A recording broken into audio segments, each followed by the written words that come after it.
ಯಥಾ ಪ್ರಕಾರ ಒಂದು ದಿವಸ ಫೋನ್ ಮಾಡಿದರು ನನಗೆ, ಗಣೇಶ್ ಬನ್ನಿ ನಿಮ್ಮ ಹತ್ರ ಇಂಪಾರ್ಟೆಂಟ್ ವಿಷಯ ಮಾತಾಡಬೇಕು ಅಂತ ಹೇಳಿದರು. ಯಾವಾಗಲೂ ಮಾತಾಡೋದೆಲ್ಲ ಇಂಪಾರ್ಟೆಂಟ್ ಆಗಿರ್ತದೆ ಅಂತ. ಮತ್ತು ಅದೇ ಪಲ್ಲವಿ ಅಲ್ಲಿ ಪಕ್ಕದಲ್ಲಿ ಶೂಟಿಂಗ್ ಮಾದೇಶ ನಡೀತಾ ಇತ್ತು, ಅಲ್ಲಿಗೆ ಹೋದಾಗ ಒಂದು ಐಡಿಯಾ ಹೇಳಿದರು, ಗಣೇಶ್ ನಾನೊಂದು ಸಿನಿಮಾ ಡೈರೆಕ್ಟ್ ಮಾಡಬೇಕು ಅಂತಿದೆ ಅಂತ ಹೇಳಿದ್ರು. ನಮಸ್ಕಾರ, ನಾನು ಬರ್ತೀನಿ ಇದರಲ್ಲಿ ಈ ವಿಷಯ ಹೇಳಿಕ್ಕೆ ನಾನು ಇಲ್ಲಿ ಕರೆಸ್ಬೇಕಿತ್ತ. ಬೇಡ, ದುಡ್ಡು ಹಾಕ್ತೀನಿ, ಇದೇನು ಸಮಸ್ಯೆ ಆಗೋಲ್ಲ. ಟೈಟ್ಲ್ ಕೇಳಿದ್ರೆ ಇದು ಬೇಡ. ಈಗ ಆಗ ಪರಿಸ್ಥಿತಿ ಪೊಲಿಟಿಕಲ್ ಇದೆಲ್ಲ ಬೇರೆ ಇತ್ತು, ಅದನ್ನೇ ಸಿನಿಮಾ ಮಾಡಬೇಕು ಅಂತ ಹೊರಟಿದ್ರು ಅಂದಾಜು ನನಗೆ. ನಾನು ಅಂತೂ ಸೀದಾ ಹೊರಟೆ, ಇಲ್ಲ ನಾನು ಇದಕ್ಕೆ ಈ ಸಬ್ಜೆಕ್ಟಿಗೆ ನಾನು ಕರಿಬೇಡ ಅಂತೇಳಿ ವಾಪಸ್ ಕರೆಸು ಸೋಡಾ ಶರ್ಬತ್ತು ಕೊಟ್ಟರು. ರವಿ ಗೊತ್ತು ನಾನು ಟ್ಯಾಕ್ಟಿಕ್ಸ್ ಇತ್ತಲ್ಲ, ಕುಡಿದೆ, ಅದು ಆರಾಮಾಗಿ ಒಳಗೆ ಹೋಯ್ತು. ಹೇಳಿದರು ಇಲ್ಲ ನಾನು ಮಾಡೇ ಮಾಡ್ತೇನೆ, ಈಗ ಬೇಡ ಅಂತೇಳಿ ಮತ್ತೆ ನಾನು ಕರೆಸಿದ್ದು. ಬೇಡ ಅಂತೇಳಿ ಹೇಳಿದ್ರು, ನೀವು ಮಾಡ್ತೀನಿ ಅಂತ ಹೇಳಿದ್ರೆ ನೀನು ಪಾಳಿ ಮಾಡ್ಬಿಡು ಅಂತೇಳಿ ಆಯಿತು. ಅದು ಶೂಟಿಂಗ್ ಆಯಿತು, ಎಲ್ಲ ಆಯಿತು. ಏನಾಯ್ತು ಆಮೇಲೆ? ಮುಖ್ಯಮಂತ್ರಿ ಇಲ್ಲ, ಶೂಟಿಂಗ್ ಆಗಿ ನನಗೆ ಗೊತ್ತಿದ್ದು, ನಾನು ನೋಡಿದ್ನಲ್ಲ, ಶೂಟಿಂಗ್ ಆಯಿತು, ಎಡಿಟಿಂಗ್ ಆಗಿ ಇನ್ನೇನು ಎಡಿಟಿಂಗ್ ಆಗಬೇಕಿತ್ತು ಅಷ್ಟೇ. ಎಲ್ಲ ಶೂಟಿಂಗ್ ಆಗಿ ಎಲ್ಲ ಮುಗ್ದಿತ್ತು, ಫುಲ್ ಶೂಟ್ ಮುಗ್ದಿತ್ತು. ಅದೇ ಟೈಮ್ಗೆ ಅವರು ಕೇಸ್ ಹಾಕಿದ್ರಲ್ಲ, ಕೇಸ್ ಹಾಕಿ ಅದು ಸಿನಿಮಾ ನೋಡಿ ಸ್ಟೇನೇ ಬಂತು ಆ ಸಿನಿಮಾಗೆ. ಕೋರ್ಟಲ್ಲಿ ಸಿನಿಮಾ ನೋಡಬೇಕು ಅಂತ ಹಾಗೇನಾದರೂ ಆಯಿತಾ? ಕೋರ್ಟಲ್ಲಿ ಬಟ್ ಅದು ಗೊತ್ತಿಲ್ಲ ನನಗೆ. ಬಟ್ ಕೋರ್ಟ್ ಆರ್ಡರ್ ಅಂತೂ I know very well that ಈ ಸಿನಿಮಾ ಮಾಡಬಾರ್ದು ಅಂತ ಸ್ಟೇ ಆಯಿತು. ಆಮೇಲೆ ಎಷ್ಟೋ ವರ್ಷಗಳಾದಮೇಲೆ ಅಷ್ಟೊತ್ತಿಗೆ ಅವ್ರಿಗೆ ಅದು ಸ್ಟೇ ಆಗಿ ನಿಲ್ತು. ಡಿಫಮೇಷನ್ ಏನೋ ಹಾಕಿದವರು, 2-3 ಕೋಟಿನೋ ಏನೋ ಹಾಕಿದ್ರು ಡಿಫಮೇಷನ್. ಅವಾಗ ಮಾದೇಶ ನೋಡಿದ್ಯಾ? ಮಾದೇಶ ನೋಡಿದ್ದೀನಿ. ಹೇಗಿದೆ? ಅಯ್ಯೋ, ಮಾದೇಶ ಕತೆ ಇಲ್ಲ ಚೆನ್ನಾಗಿದೆ ಆ್ಯಕ್ಚುಲಿ. ಅದರ ಪ್ರೊಡಕ್ಷನ್ನೇ ಒಂದು ಕತೆ, ಸಿನಿಮಾ ಕತೆ. ಹೌದೌದು, ಚೆನ್ನಾಗಿ ಮಾಡಿದ್ದಾರೆ, ಒಳ್ಳೆ ಕ್ಯಾರೆಕ್ಟರ್. ಹೌದೌದು, ಕಾಮಿಡಿ ಇದೆ ಆ ಕಡೆ. ವಿಲ್ಲನ್ ಅದಾಗಿ ಬಂದಿದ್ಮೇಲೆ ಆ ವಾರಸ್ದಾರನ್ನು ಹಾಳು ಮಾಡಿದ್ರು. ಮಾದೇಶ ಚೆನ್ನಾಗಿತ್ತು, ಚೆನ್ನಾಗೂ ಮಾಡಿದ್ರು. ಆ್ಯಂಡ್ ಅಪ್ಪ ಎಲ್ಲ ಮುಂಚೆ ತುಂಬ ನಾಟಕ ಮಾಡೋರು. ಅಮ್ಮ ವಾಸ್ ಆಲ್ಸೋ ಇನ್ ನಾಟಕ, ಅಪ್ಪನೂ ನಾಟಕ ಮಾಡೋರು, ತುಂಬ ಮಾಡೋರು ಅವಾಗೆಲ್ಲ. ಆಮೇಲೆ ತುಂಬ ನಾಟಕ ಮಾಡಿದ್ದಾರೆ. ಅಯ್ಯೋ, ಅದು ಜೀವನದ ನಾಟಕ. ನೀನು ಯಾಕೆ ಸಿನಿಮಾದ ಬಗ್ಗೆ ಇಂಟ್ರೆಸ್ಟ್ ತಗೊಳ್ಳಲ್ಲ? ಆ್ಯಕ್ಚುಲಿ ನಾನು ಅವಾಗ ಕಾಲೇಜ್ ಟೈಮಲ್ಲಿ ಎಲ್ಲ 2-3 ಜನ ಪ್ರೊಡ್ಯೂಸರ್ಗಳು ಅಪ್ಪನ ಮುಂದೆ ನನ್ನ ಮುಂದೆನೇ, ಸರ್ ನಾನೊಂದು ಸಿನಿಮಾ ಮಾಡ್ತೀನಿ ನಿಮ್ಮ ಮಗಂಗೆ ಅಂತಾರೆ. ರೀ ಸುಮ್ಮನಿರ್ರಿ, ಇವೆಲ್ಲ ತಲೆಗೆ ಹಾಕ್ಬೇಡಿ ನೀವು. ಯಾಕೆ ಸರ್ ಅಂದರೆ, ಸಿನಿಮಾ ಮಾಡಿದ್ರೆ ಶಾಲೆ ಯಾರ್ರಿ ನೋಡ್ಕೊತಾರೆ ಅನ್ನೋದೊಂದು ಅವ್ರಿಗೆ ಒಂದು ಯೋಚನೆ ಇತ್ತು. Because this itself is a big time consuming industry, ಯಾವುದು ಸಿನಿಮಾ. ಆ್ಯಂಡ್ ನಿಮ್ಗೆ ಗೊತ್ತಲ್ಲ, ಸಿನಿಮಾಗೆ ಒಂದು ಸಲ ಬಂದಮೇಲೆ ಸುಮ್ಮನೆ ಬಂದು ಹೋಗೋ ಗೆಸ್ಟ್ ಅಪಿಯರೆನ್ಸ್ ಆಗಬಾರ್ದು. ಅದು it should become A life, like A profession.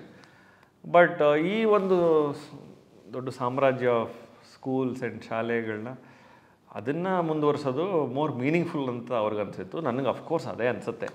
But there is always one interest also. ನನಗೆ ಮ್ಯೂಸಿಕಲ್ಲಿ ಇಂಟ್ರೆಸ್ಟ್ ಇದೆ, ನಂಗೆ ಹಾಡು ಹೇಳೋದ್ರಲ್ಲಿ ಇಂಟ್ರೆಸ್ಟ್ ಇದೆ. ನಮ್ಮ ಯಾವುದೇ ಶಾಲೆ ಇವೆಂಟ್ಗಳಾದ್ರೂ ಎಷ್ಟು ಜನ ಆಡಿಯನ್ಸ್ ಸಿಗ್ತಾರಲ್ಲ, ನನಗೆ 400 ಜನ ಟೀಚರ್ಸ್ ಇದ್ದಾರೆ ಈಗ. ಸೊ ಆಡಿಯನ್ಸು ನಾನು ಏನೇ ಮಾಡಿದ್ರು ಚಪ್ಪಾಳೆ ಹೊಡಿಲೇಬೇಕಾ? ಸೊ ಅವ್ರನ್ನ ಕೂಡಿಸಿ ಒಂದು 5-6 ಹಾಡು ಹೇಳಿ, ಇಲ್ಲ ಬಟ್ ಚೆನ್ನಾಗೂ ಹಾಡ್ತೀನಿ ಅನ್ನೋ ಒಂದು ನಂಬಿಕೆ ನನ್ನಲ್ಲೂ ಇದೆ. ಒಂದು ಹಾಡನ್ನು ಮಾಡಿದ್ದೀನಿ, ಯೂಟ್ಯೂಬಲ್ಲಿದೆ, ಚೆನ್ನಾಗಿ ಬಂದಿದೆ ಹಾಡೋದು. ಪ್ರಾರ್ಥನೆ ಅಂತ ಒಂದು ಹಾಡು. ಇನ್ನೊಂದು ಸಿನಿಮಾಗೆ ಎಂಟ್ರ್ ಆಗದೆ ಇರೋಕ್ಕೆ ಕಾರಣ ಇನ್ನೊಬ್ರು ಇದ್ದಾರೆ. ಯಾರು? ನಮ್ಮ ಮನೆಯಲ್ಲೇ ನನ್ನ ಜೊತೆನೇ ಇರ್ತಾರೆ ಅವರು, ನಾನು ಹೆಂಡ್ತಿ ಸರ್. ಗಂಡ ಸ್ಟಾರ್ ಆಗೋದು ಇಷ್ಟ ಆಗಲ್ವ? ಈಗಲೇ ಸ್ಟಾರ್ ಈ ಫೀಲ್ಡಿಗೆ ಸಂಬಂಧಪಟ್ಟ ಸಿನಿಮಾಕ್ಕೆ ಹೋಗಿ ಸ್ಟಾರ್ ಆಗೋದೇ ಬೇರೆ. ನಿಜ ಹೇಳ, ಇವತ್ತು ಹಿಂಗೆ ಇದು ಮಾಡ್ತಾ ಇದ್ದೀವಿ ಅಂತ ಅವಳು ಡೆಲ್ಲಿಲಿದ್ದಾಳೆ. ಅವಳಿಗೆ ಫೋನಲ್ಲಿ ಹೇಳಿದೆ, ನಿನ್ನ ಸಿನಿಮಾ ಆಗೋ, ನೀನು ಆ್ಯಕ್ಟರ್ ಆಗೋ ಕನಸು ಮೋಸ್ಟ್ಲಿ ಇದರಿಂದ ನನ್ಸಾಗತ್ತೆ. ಸೊ ಇದೇ ನಿನ್ನ ಸಿನಿಮಾ ಅನ್ಕೊಂಡು ನೀವು ಇವತ್ತು ಹೋಗು, ನೀನು ಒಳ್ಳೆ ಇದು ಮಾಡೋ. ಅವಳು ಭಾರಿ ಸ್ಮಾರ್ಟ್ ಅವಳು. ಇಲ್ಲ, ಒಂದು ಶೀಸ್ ಪೊಸೆಸಿವ್ ಅಬೌಟ್ ಮೀ, ಇನ್ನೊಂದು ಪೊಸೆಸಿವ್ ಅಬೌಟ್ ಮೀ. ಎರಡು. ಪ್ರೊಡಕ್ಷನ್ ಬಗ್ಗೆ ಸಿನಿಮಾ ಪ್ರೊಡಕ್ಷನ್. ಸರ್ ನಿಜ ಹೇಳ, ನನಗೆ ಇತ್ತೀಚೆಗೆ ಒಂದು ಯೋಚನೆ ಬರೋಕ್ಕೆ ಶುರುವಾಗಿದೆ. ಅದು ಯಾಕೋ ಅದು ರಾತ್ರಿನೇ ಯೋಚನೆ ಬರ್ತಾ ಇದೆ, ಅಪ್ಪನ ಬಗ್ಗೆ ಒಂದು ಸಿನಿಮಾ ಮಾಡಬೇಕು ಅಂತ. ನಿಜವಾಗ್ಲೂ ಅವರ entire life itself is one big blockbuster ಅನ್ಸುತ್ತೆ ನನಗೆ. ಆ ಸಿನಿಮಾನೇ ಅವ್ರ ಸ್ಟೋರಿನೇ ಒಂದು ದೊಡ್ಡ ಸೂಪರ್ ಬ್ಲಾಕ್ ಬಸ್ಟರ್. ಅದನ್ನು ಮಾಡಬೇಕು. ಅದು ತುಂಬ ಕರೆಕ್ಟಾಗಿ ಮಾಡಬೇಕು. ಸುಮ್ಮನೆ ಏನೋ ಹೀರೋಯಿಸಮ್ ತೋರ್ಸೋಕ್ಕೆ ಇನ್ನೊಂದು ಮಾಡೋಕ್ಕಲ್ಲ. ರವಿ ಬೆಳಗೆರೆ ಅಂತ ಹೇಳಿದಾಗ ರವಿ ಬೆಳಗೆರೆ ಅದು ಕಾಣಬೇಕು. ಎಸ್ ಅಲ್ವಾ, ಅದು ನಿಜವಾಗ್ಲೂ ಆಫ್ಲೈಟ್ ಅದು ನನಗೆ ಒಳಗಡೆ ತುಂಬ ಬಿಡ್ತಾ ಇದೆ, ಯಾಕೋ ಗೊತ್ತಿಲ್ಲ. I don't know wear life will take me and what it will make me do, but ಆ ಒಂದು ಯೋಚನೆ ಅಂತೂ ಇದೆ. ಯಾ, ಸೊ ಮೇ ಬಿ ಒಳ್ಳೆ ಯೋಚನೆ. ಇದು ಒಂದು ಕರೆಕ್ಟಾಗಿ ಸೆಟ್ಲ್ ಆದಾಗ ಆ ಬಗ್ಗೆ ಹೆಚ್ಚಾಗಿ ಅಲ್ವಾ. ಹೌದು, ಒಂದು ಹುಳ ಅಂತ ಇದೆ. ಎಸ್, ಸಿನಿಮಾಕ್ಕೆ ಸಂಬಂಧಪಟ್ಟಿದ್ದು ಏನೇ ಇದು, ಹುಳ ಒಳಗೆ ಹೋದರೆ ಸುಮ್ಮನೆ ಬಿಡಲ್ಲ. ಕರೆಕ್ಟ್ ನೋಡಿ. ಹೌದು, ನಿಜ ನಿಜ ನಿಜ ನಿಜ. ಆ್ಯಂಡ್ ಇನ್ನೊಂದು ಯೋಚನೆ ಏನಂದರೆ, ಇದೇ ಸಿನಿಮಾ ಅಂದರೆ ಅಪ್ಪನ ಕಥೆನೇ. ಈಗ ಅಮ್ಮ ಇದ್ದಾರೆ, ಅಮ್ಮನಿಂದ ಅಪ್ಪನ ವಿಷಯಗಳು, ಅಪ್ಪನ ಲೈಫ್ ಎಕ್ಸ್ಪೀರಿಯನ್ಸಸ್ಗಳನ್ನ ಫಸ್ಟ್ ಹ್ಯಾಂಡ್ ತಿಳ್ಕೋಬೇಕು, ಅದನ್ನು ಡಾಕ್ಯುಮೆಂಟ್ ಮಾಡಬೇಕು. ಬಿಕಾಸ್ ಅಮ್ಮಂಗಿನ ಚೆನ್ನಾಗಿ ಹತ್ತಿರವಾಗಿ ಆ ಆ್ಯಂಗಲಲ್ಲಿ ಯಾರೂ ನೋಡಿಲ್ಲ. ಅವರ ಸ್ಟ್ರಗಲ್ಸು, ಅವರ ಫ್ರಸ್ಟ್ರೇಷನ್ಸು, ಅವರ ವಿಕ್ಟ್ರೀಸು, ಅವರ ರಿಸ್ಕ್ಸು, ಅವರ ಚಾಲೆಂಜಸ್ಸು, ಅದನ್ನೆಲ್ಲ ಅಮ್ಮ ಫಸ್ಟ್ ಹ್ಯಾಂಡ್ ಎಕ್ಸ್ಪೀರಿಯೆನ್ಸ್ ಮಾಡಿರೋರು. ಆ್ಯಂಡ್ ಅಮ್ಮನಿಂದ ನಾನು ಇವಾಗ ಅದನ್ನು ತಿಳ್ಕೊಂಡು ಅದನ್ನು ಸಂಗ್ರಹಿಸಬೇಕು. ಆವಾಗ ಮಾತ್ರ ಇದಕ್ಕೊಂದು ಒಂದು ಪವರ್ ಸಿಗೋದು ಅಂತ ನನಗನ್ಸುತ್ತೆ. ಸೊ ಮೋಸ್ಟ್ಲಿ ಅದರಿಂದ ಶುರು ಮಾಡ್ತೀನೇನೋ ಆ ಕೆಲಸನ. ಆಮೇಲೆ ನೋಡೋಣ ಏನಾಗುತ್ತೆ ಅಂತ. ನೀವು ಜೊತೆಲಿ ಇರ್ತೀರಾ, I am sure. I know it. ಅದು ನಾನು ಸಿನಿಮಾ ಈಗ ನೋಡ್ತಾ ಇದ್ದೀನಿ ಅಲ್ಲ, ತುಂಬ ಒಳ್ಳೆ ಯಾ ಮಾಡ್ಬೋದು. ಅದು ನೀನು ಮಾಡೋದಂದರೆ ಅದು ವಂಡರ್ಫುಲ್. ಕರೆಕ್ಟ್. ಬಟ್ ಈಗ ನಾವು ಮಾತಾಡಿದ್ದು ಹೊರಗೆ ಹೋದರೆ ಯಾವನೋ ಯೋಚನೆ ಮಾಡಿರ್ತಾನೆ, ಲೈಫನ್ನು ಯಾಕೆ ಸಿನಿಮಾ ಮಾಡಬಾರ್ದು ಅಂತ. ಖಂಡಿತ ಅಂತಂತ ಫೀಲ್ಡ್ ಇದು. ಹೌದೌದೌದು, ಅಫ್ಕೋರ್ಸ್.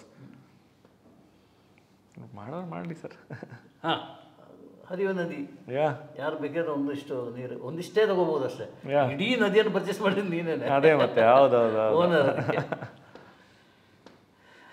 ಆಮೇಲೆ ನಾನು ಸಾಮಾನ್ಯವಾಗಿ ಪ್ರೆಸ್ ಮೀಟಲ್ಲಿ ಇದು ಲಾಸ್ಟ್ ತುಂಬ ಮಾತಾಡಿದ್ದೀನಿ. ಹೌದು, ನಾನು ಮಾತಾಡಿದ ಹೆಚ್ಚಾಗಿ ನೀನು ಮಾತಾಡಿದ್ದಿ. ಎಲ್ಲಿ ಪ್ರೆಸ್ ಮೀಟಲ್ಲಿ ಕೂತ್ಕೊಂಡಾಗ ಆಫ್ ದಿ ರೆಕಾರ್ಡ್ ಅಂತ ಹೇಳ್ತಾರೆ ನನ್ನ ಹತ್ರ. ಆಫ್ ದಿ ರೆಕಾರ್ಡ್ ಅಣ್ಣ ಬರಿಬೇಡ ಅಂತ ಅವರ ಅರ್ಥ, ಅದೇ ಹೇಳಲ್ಲ, ಆಫ್ ದಿ ರೆಕಾರ್ಡ್ ಅಂತೇಳಿ. ಸೊ ನಾನು ಅದೆಲ್ಲ ನೋಟ್ ಮಾಡ್ಕೊಂಡಿದ್ದೆ. ಅದೇ ಟೈಟಲ್ ಒಂದು ಪುಸ್ತಕ ಮಾಡಿದೆ. ಈಗ ನಾನು ಇಲ್ಲಿಂದ ಹೋಗ್ತೀನಿ, ಹೋದ ಕೂಡಲೇ ಕನ್ನಡ ಫೋನ್ ಮಾಡಿಬಿಟ್ಟು, ಗಣೇಶ್ ಅವರೇ ಇದು ಆಫ್ ದಿ ರೆಕಾರ್ಡ್, ದಯವಿಟ್ಟು ಇದನ್ನು ಎಡಿಟ್ ಮಾಡಿಬಿಡಿ, ಅದನ್ನು ಎಡಿಟ್ ಮಾಡಬೇಡಿ ಅಂತ ಹೇಳಲಿಕ್ಕಿಲ್ಲಲ್ಲ. ಇಲ್ಲ ಸರಿ, ಅಲ್ಲ ನನಗೆ ಅನುಭವ ಆಗಿದೆ. ಸೊ ಅದಕ್ಕೆ ಪಕ್ಕ ಇಷ್ಟು ಮಾತಾಡಿದ್ದು ಇಲ್ಲಿಂದ, ಹೃದಯದಿಂದ, ಖಂಡಿತ ಮನಸ್ಸಿಂದ. ಅಫ್ಕೋರ್ಸ್ ಆಫ್ ದ ರೆಕಾರ್ಡ್ ಅನ್ನೋದನ್ನು ರೆಕಾರ್ಡಲ್ಲಿ ಹೇಳಲೇಬಾರ್ದು. ಮತ್ತೆ ಹೌದು, ಅದು ಆಫ್ ದ ರೆಕಾರ್ಡೇ ಇರಬೇಕು. ಹೌದೌದು. ಇವಾಗ ಹೇಳಿರೋದೆಲ್ಲ ರೆಕಾರ್ಡೆಡ್ಡೇ ಆ್ಯಂಡ್ ಹ್ಯಾಪೆಂಡ್ ಅಲ್ಲ ಸರ್. ಈಗ ಆಗಿಲ್ಲದೆ ಇರೋ ವಿಷಯಗಳನ್ನ ಹೇಳಿದ್ರೆ ಅದೇನೋ ಅಂದ್ಕೋಬೇಕು. ಆಮೇಲೆ ಹೇಳಬಾರ್ದವರು ವಿಷಯಗಳನ್ನ ಹೇಳಿದ್ರೆ ಅದೇನೋ ಅನ್ಕೋಬೇಕು. ಎಕ್ಸಾಕ್ಟ್ಲಿ. ಇದೆಲ್ಲ ನಡೆದಿರೋದು ಎಲ್ಲ ಫ್ರಾಂಕ್ ಆಗಿ. ಎಷ್ಟು ಫ್ರಾಂಕ್ ಆಗಿ ಅಂದರೆ ರವಿ ಬೆಳಗೆರೆ ಹತ್ರ ಮಾತಾಡ್ದಂಗೆ ಆಯ್ತು ಮರ. ಇಲ್ಲ, ನನಗೆ ನಿಮ್ಮ ಹತ್ರ ಮಾತಾಡಿದ್ರೆ ಅಪ್ಪ ವಾಪಸ್ಸು ಬಂದು ಅಪ್ಪನ ಎಕ್ಸ್ಪೀರಿಯನ್ಸಸ್ ಆಗಿರ್ಬೋದು, ಅಪ್ಪನ ಬಗ್ಗೆ ನೀವು ನಾನು ಹೇಳಲಿ ಅಥವಾ ನಾವಿಬ್ಬರು ಮಾತಾಡಲಿ ಅನ್ನೋ ಒಂದು ಇದನ್ನು ಕೊಡ್ತಾ ಇದ್ದಾರೆ ಅನ್ನೋ ಥರ ಅನಿಸ್ತಾ. ಬಿಕಾಸ್ ನಿಮ್ಮನ್ನು ನಾನು ಹತ್ತಿರದಲ್ಲಿ ಕೂತು ಮಾತಾಡ್ತಾ ಇದ್ದೀನಲ್ಲ, ನನಗೆ ಅದೇ ಎನರ್ಜಿ ಬರ್ತಾ ಇದೆ. ಆ್ಯಂಡ್ ನೀವು ನೋಡೋಕ್ಕೂ ಗಡ್ಡ ಎಲ್ಲ ಹಂಗೆ ಅನಿಸ್ತೀರಾ, ಫೇಸ್ ಕಟ್ಟು ಎಲ್ಲ ಹಂಗೆ, ನಿಜವಾಗ್ಲೂ ಹಂಗೆ ಇದೆ. ಕೂದಲೊಂದು ತಲೆ ಮೇಲೆ ಕಮ್ಮಿ ಅಷ್ಟೇ ಅಪ್ಪಂಗೆ. ಹೌದೌದು, ಚೆನ್ನಾಗಿ ಗಾಢವಾಗಿತ್ತು. ಹಿಂಗೆ ಮಾಡ್ತಾ ಇದ್ದ ಯಾವುದು ಸ್ಟೈಲಿಶ್ ನಾಗರಾವ್ ವಿಷ್ಣುವರ್ಧನ್ ಥರ. ಆಗ ನೋಡ್ತಾ ಇದ್ರೆ ಪ್ಯಾಂಟ್ ಕೂಡ ಅಂದೇ ಆಗ್ತದೆ, ಬೆಲ್ ಬಾಟಮ್ ನಡೆಯೋ ಸ್ಟೈಲು ಎಲ್ಲ ರವಿ ಇಮಿಟೇಟ್ ಮಾಡ್ತಿದ್ದಂಗೆ ಆಗ್ತಿತ್ತು ವಿಷ್ಣುವರ್ಧನ್ನ. ತುಂಬ ಇಮಿಟೇಟ್ ಮಾಡೋರು. ಆಮೇಲೆ ಆ ಒಂದು ಸ್ಟೈಲು ಗ್ಯಾರಂಟಿ. ತುಂಬ ಕಲರ್ಫುಲ್ಲಾಗಿ ಬದುಕಿದ್ರು ಲೈಫ್ ಅಂತ. ಸಾರ್ಥಕ ಬದುಕು ಅಂತ ಹೇಳಿದ್ರೆ ರವಿ ಬೆಳಗೆರೆ ಒಂಥರ ಎಲ್ಲ ಎಂಜಾಯ್ ಮಾಡಿ. ಬೈಗಳನ್ನು ಎಂಜಾಯ್ ಮಾಡಿದ್ದಾನೆ, ಹೊಗಳಿಕೆಯನ್ನು ಎಂಜಾಯ್ ಮಾಡಿದೆ, ಎಲ್ಲಾನು ಎಂಜಾಯ್ ಮಾಡಿದೆ. ಆ್ಯಂಡ್ ಏನು ಅವರು ಒಂದು ಊಟ ಮಾಡ್ತಿದ್ದ ಶೈಲಿ ಅವ್ರು ಕಲಿಸ್ಕೊತ ಇದ್ರು.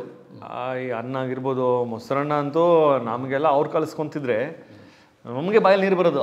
ಆಮೇಲೆ ಮಜಾ ಮಾಡೋರು. ಒಂದೊಂದ್ಸಲ ಅವ್ರ ಆಫೀಸಲ್ಲಿ ಊಟ ಟೈಮಿಗೆ ಸಿಗ್ತಾಯಿದ್ರು. ನಮ್ದು ಊಟ ಆಗಿದ್ದರೆ ಅವ್ರು ಊಟ ಮಾಡೋರು.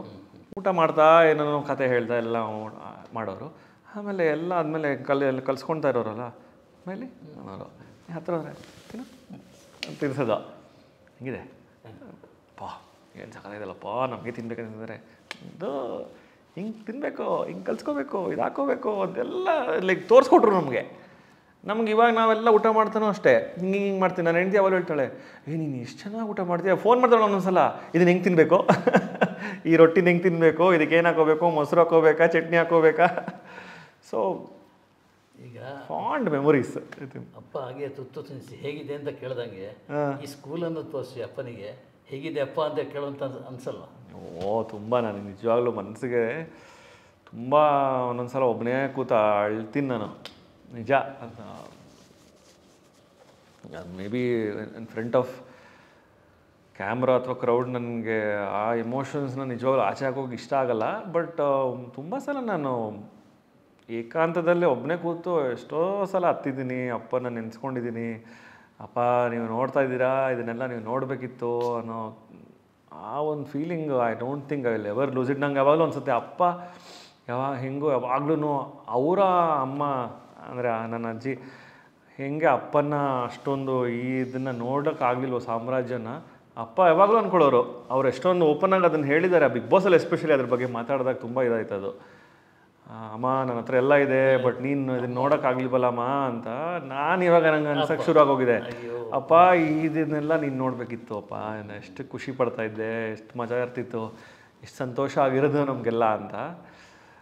ಬಟ್ ಏನೋ ನನಗೆ ಒಂದು ಬಿಗ್ ನಂಬಿಕೆ ಅಂದರೆ ಅವರು ಇದ್ದೇ ಇದ್ದಾರೆ. ಆ್ಯಂಡ್ ಅವರ ಆಶೀರ್ವಾದ, ಅವರ ಎನರ್ಜಿ, ನನಗೆ ಇದೆಲ್ಲ ನಂಬೋನು ನಾನು ಸ್ವಲ್ಪ ಸ್ಪಿರಿಚುವಲ್ ಇನ್ಕ್ಲೈನ್ಡ್ ಆಲ್ಸೋ. ಸೊ ಅವರೆಲ್ಲೂ ಹೋಗಿಲ್ಲ, ಇಲ್ಲೇ ಇದ್ದಾರೆ. ಇವಾಗ್ಲೂ ಅನಿಸುತ್ತೆ ಅಪ್ಪ ಇಲ್ಲೆಲ್ಲೋ ಹೋಗಿದ್ದಾರೆ, ದಾಂಡೇಲಿ ಹೋಗಿದ್ದಾರೆ, ಏನೋ ಬರ್ತಾರೇನೋ ಅಂತ 4 ವರ್ಷ ಆದಮೇಲೆ ಅನಿಸ್ತಾ ಇದೆ. ಅವರೆಲ್ಲೂ ಹೋಗಿಲ್ಲ, ನನ್ನಲ್ಲಿದ್ದಾರೆ ಅವರು. ಇಲ್ಲದ್ರೆ ಈ ಸಾಮ್ರಾಜ್ಯ ಕಟ್ಟಲಿಕ್ಕೆ ಆಗಲ್ಲ, ಖಂಡಿತ ಆಗಲ್ಲ. ಕಟ್ಟಿ ಮುಂದುವರಿಸ್ತಲೇ ಆಗಲಿ. ನನಗೇನೇ ಡೌಟ್ಸ್ ಬಂದ್ರು ನನಗೆ ಈ ಸ್ಟೆಪ್ ತೊಗೋಬೋದಾ ಅಥವಾ ಏನೋ ಭಯಗಳು ಆಗೇ ಆಗತ್ತೆ. ಇಷ್ಟೊಂದೆಲ್ಲ ಇನ್ವೆಸ್ಟ್ಮೆಂಟು, ಇಷ್ಟೊಂದು ಜನನ ಫೇಸ್ ಮಾಡಬೇಕು, ಬೇರೆ ಬೇರೆ ಫೋರ್ಸಸ್ನ ಎದುರಿಸ್ಬೇಕು. ಆಗ ಭಯ ಪಟ್ಕೊಂಡು ಕೆಲವೊಂದು ಸಲ ಯೋಚನೆ ಮಾಡಿದಾಗ ನನಗೆ ಯೋಚನೆ ಬಂದಿದೆ, ನಾನು ಕಣ್ಣು ಮುಚ್ಕೊಂಡು ನಮ್ಮಪ್ಪನ ನಾನು ಒಳಗಡೆ ಕರ್ಕೊತೀನಿ, ಕೇಳ್ತೀನಿ ನಾನು ಅವ್ರನ್ನ, ಅಪ್ಪ ಇವಾಗ ಹಿಂಗೆ ಆಗ್ತಿದೆ ಏನು ಮಾಡಲಿ ಅಂತ.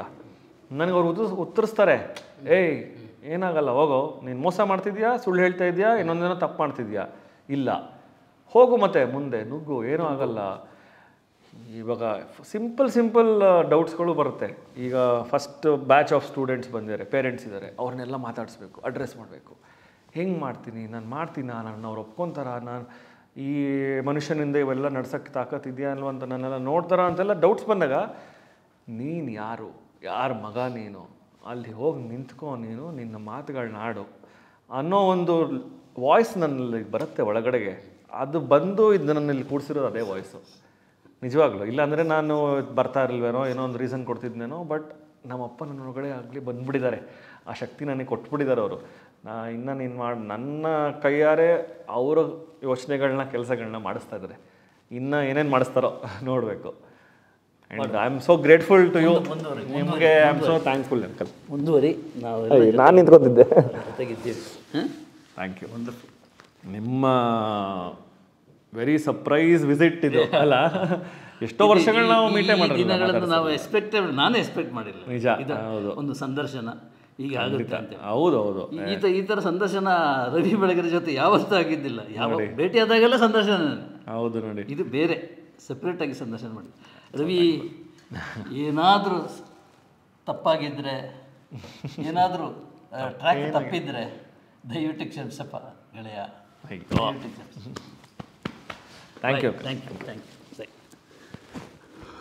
ಯು ಕರ್ಣ. ತುಂಬ ಖುಷಿ ಆಯಿತು. ಕುಂಭಕರ್ಣ ಅಲ್ಲ, ಕರ್ಣನೇ. ನಾನು ಶೂರ ಆಗಲಿ. Yes sir. Thank you. Thanks to you. Bye. ನೀವು ಥ್ಯಾಂಕ್ಸ್ ಹೇಳ್ಬಾರ್ದು.